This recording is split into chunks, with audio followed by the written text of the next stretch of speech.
Husband went on a business trip that turned out to be a cover for his affair, with my stepdaughter helping him lie. When I found out, I took all the money from the bank and left him with divorce papers.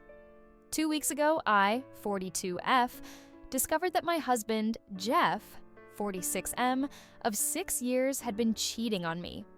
The worst part was that my stepdaughter, Vanessa, 18F, had been covering for him, even though I had treated her like my own daughter for over a decade. Jeff and Vanessa entered my life 12 years ago when Vanessa was just 6. And after her mother passed away shortly after she was born, I stepped into that maternal role for her. I nurtured her, cared for her, and loved her as if she were my own flesh and blood. Vanessa had just turned 18 a few weeks ago, and Jeff and I bought her a car for her birthday. Or at least that's what we told her. In reality, I was the one who paid for it since Jeff had been unemployed for the past 8 months. Yet, we presented it as a gift from both of us, because I wanted her to feel loved and supported by both her parents. But little did I know, my trust and love for them would be shattered completely. Jeff had been a part of my life for over a decade, and during that time, we built what I thought was a solid, stable family. Our marriage was not perfect, what marriage is, but I believed we were working together to build a future. Things took a downward turn when Jeff lost his job. He had been working at a well-paying job, and while we were living comfortably, we weren't overly wealthy. When his company started to face financial difficulties and eventually shut down, he was among the many who were laid off. As difficult as that period was for us, I never once blamed him. I supported him emotionally and financially, promising that I would take care of our household until he found another job. A few weeks after his layoff, Jeff told me that he wanted to take a different path. He wanted to start his own business. He had talked about this idea for years, and I thought maybe it was a good opportunity for him to finally pursue his passion. I agreed to support him, both emotionally and financially, while he worked on his business model.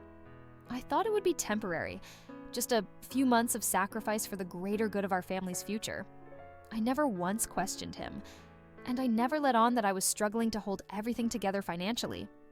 I paid all the bills, handled the mortgage, and continued to contribute to our joint savings account, which was meant for our future and Vanessa's college expenses.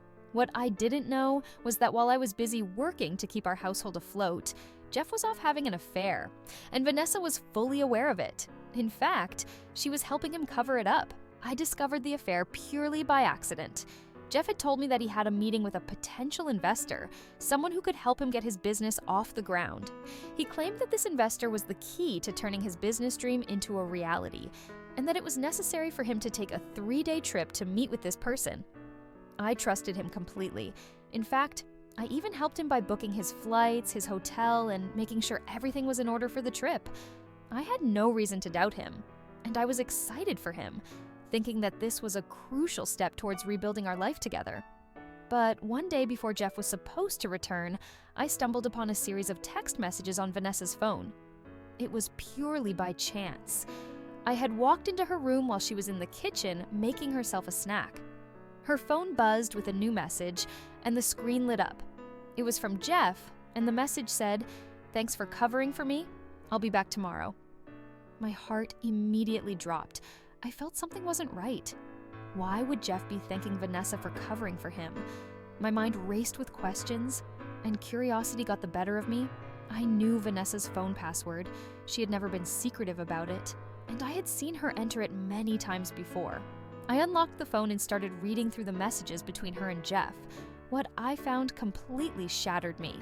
In their messages, Jeff had told Vanessa about his meeting with Gwen, a name I had never heard before. He thanked Vanessa for helping him convince me that the business trip was legitimate and that there was a real investor involved. He even mentioned how grateful he was that Vanessa had persuaded me to pay for the trip so he could meet up with Gwen without me suspecting a thing. I couldn't believe what I was reading.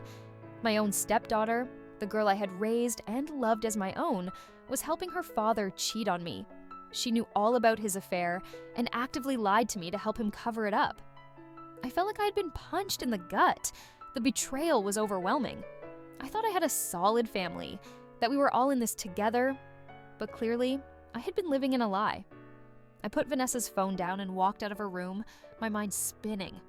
I knew that confronting them both immediately wouldn't give me any satisfaction, and I didn't want them to know what I had found out just yet. I needed time to process and figure out my next steps. The first thing I did was drive straight to the bank. We had a joint savings account that we had been contributing to for years. It was meant for our future, for things like retirement and Vanessa's college tuition. Even after Jeff lost his job, I had continued to put money into that account, thinking it was a responsible thing to do for our family. But now, after discovering his affair and Vanessa's involvement in covering it up, I knew that I couldn't let them have access to that money. Our bank only required one person's signature to close a joint account, so I transferred all the funds from the joint account into my personal account and initiated the process to close the joint account. I felt justified in taking all the money because for the past 8 months, I had been the sole breadwinner, supporting Jeff and Vanessa financially while Jeff pursued his so-called business venture. After the visit to the bank, I drove home, trying to keep my emotions in check. I had a good cry in the car, but I knew I needed to stay strong. When I got home, I acted like everything was normal. I didn't want Vanessa to suspect anything, and I needed to wait until Jeff came back from his trip before confronting them both. I pretended everything was fine for the rest of the day, even though inside I was seething with anger and hurt. The next morning, when Jeff came home from his business trip, I finally confronted them. I called Jeff and Vanessa into the living room and presented the paperwork showing that I had closed the joint account. I also showed Vanessa the title to the car we had bought her for her birthday and told her that since I had paid for it, she needed to hand over the keys. Both of them looked completely shocked, and that's when I told them that I knew about Gwen and the affair. I explained that I had seen the messages on Vanessa's phone, and I knew they had been conspiring together to deceive me.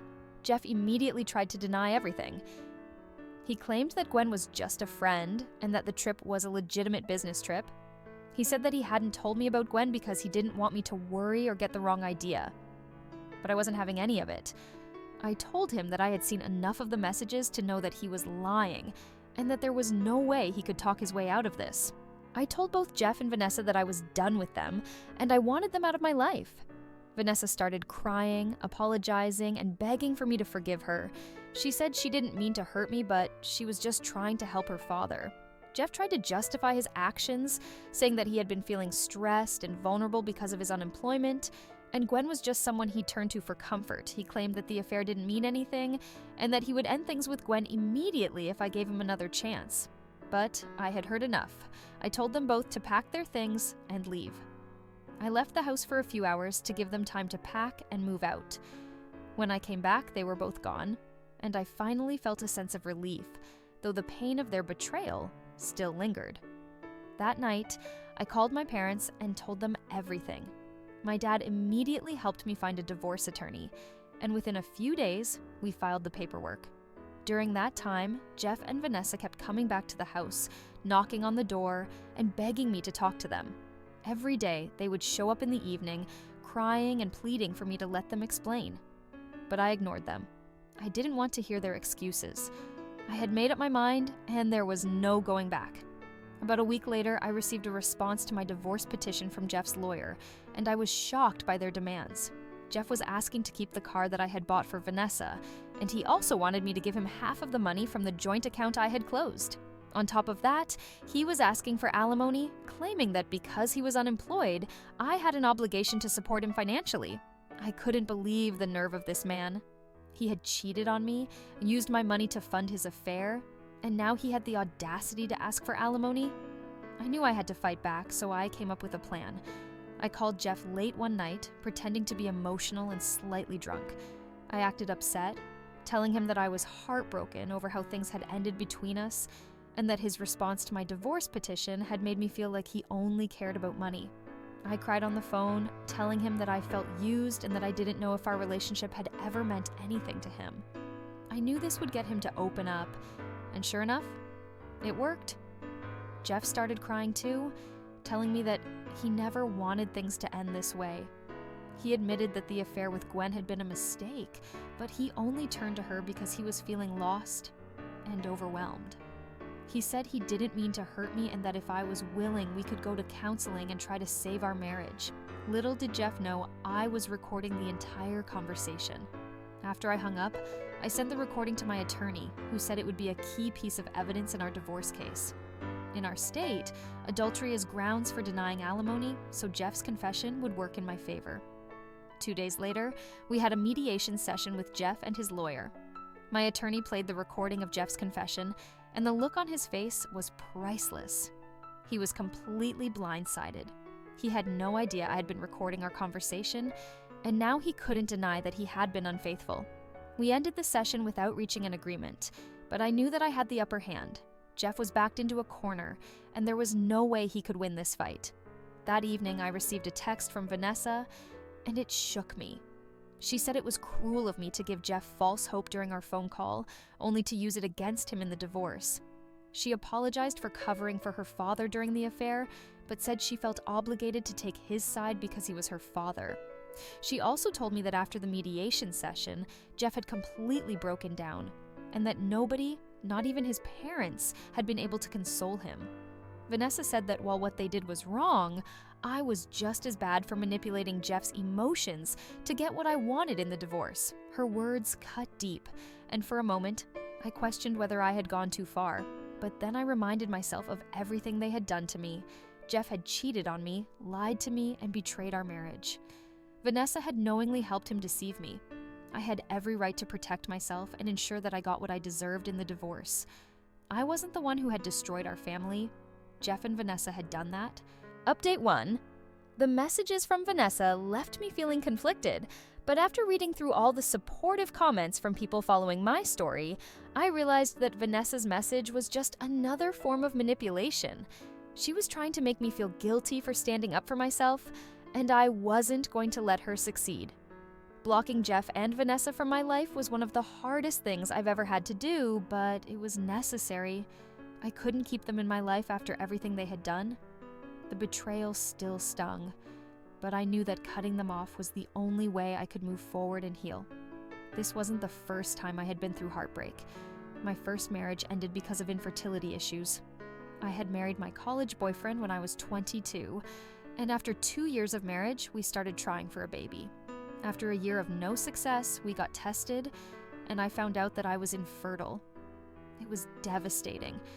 We tried to work through it, but my husband started pulling away from me, and eventually, our marriage fell apart. We fought constantly, and after another year of trying to salvage our relationship, we decided to get divorced. That experience was incredibly painful, but it taught me how to be strong in the face of adversity. When I met Jeff, I thought I had finally found my second chance at happiness. I embraced Vanessa as my own daughter, and I poured all my love into building a family with them.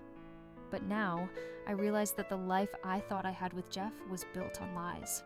Losing both Jeff and Vanessa feels like I've lost my family all over again, but this time, I know I'll come out stronger on the other side. Update 2.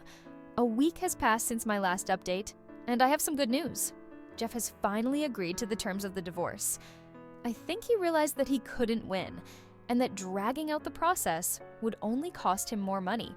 Money he doesn't have. I'm relieved that it's almost over, and now we just have to wait for the divorce to be finalized.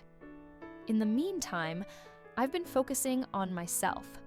I've spent a lot of time with friends and family who have been incredibly supportive.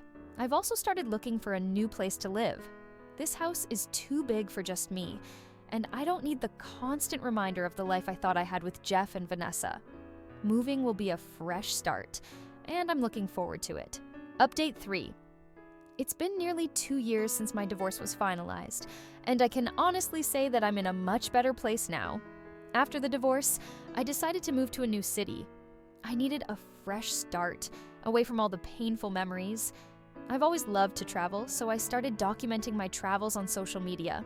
To my surprise, one of my travel posts went viral, and since then, I've been able to turn my passion into a career.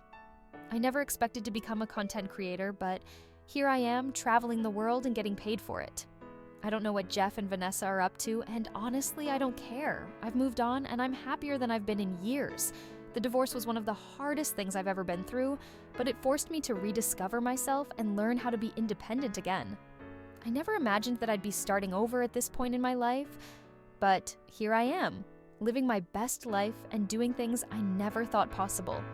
Thank you to everyone who supported me during the darkest days of my life. Your encouragement and kind words meant the world to me, and I hope my story serves as a reminder that no matter how tough things get, there's always a light at the end of the tunnel. Things do get better, and sometimes the hardest decisions lead to the most rewarding outcomes. Thank you for watching! If you enjoyed our stories and would like to hear more, please consider subscribing to our channel. Your support helps us continue bringing you captivating tales and new content every week. Don't forget to hit the notification bell so you never miss an update. We appreciate every one of you for being a part of our storytelling journey.